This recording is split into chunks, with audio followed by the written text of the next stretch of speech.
अस्सलाम वालेकुम। Pressure cooker में मैंने थोड़ा सा देसी घी डाला है। चिकन का कलर चेंज हुआ है तो मैंने इसमें कैरेट्स भी ऐड कर दिए। थोड़ा सा फ्राई करके एक मैंने बे लीफ डाला है। 1 tablespoon onion powder, 1 tablespoon garlic powder, half tea spoon ginger powder, half tea spoon cumin powder, 1/4 teaspoon white pepper powder, 1/4 teaspoon turmeric, 1/4 teaspoon salt, and 1 chicken cube.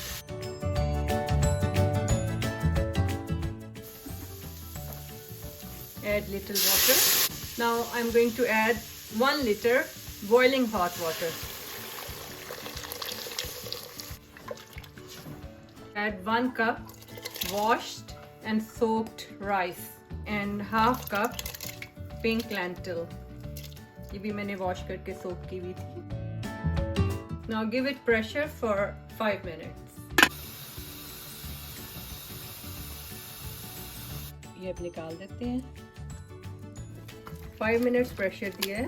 I'm going to add about half liter boiling hot water. It needs a little salt. और मैं नमक की बजाय एक और chicken cube ही add कर रही हूँ।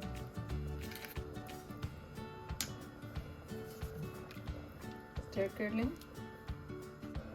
About 2 tablespoon tamarind pulp. मैंने उसमें पानी डाल के पतला कर लिया है। ये बॉईल हो गया है। अब मैं चूल्हा बंद करती हूँ और इसको हैंड ब्लेंडर से थोड़ा सा ब्लेंड करती हूँ। मोटा मोटा ब्लेंड करना है, बिल्कुल फाइन नहीं बना देना। ये देखिए कैसा बन गया है।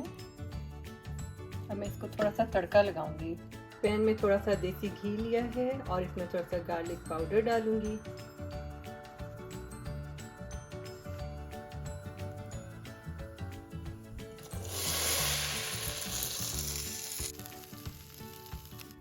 बस अब इसको मिक्स कर लें एंड सर्व। आप अपने मुताबिक कंसिस्टेंसी बना सकते हैं। थोड़ा सा गर्म पानी और ऐड करके और एक चिकन क्यूब और ऐड कर दें सॉल्ट की बजाय।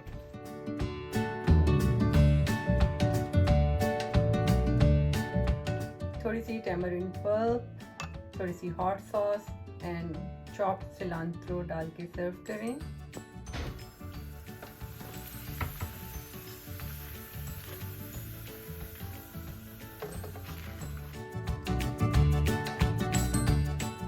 Enjoy with popper.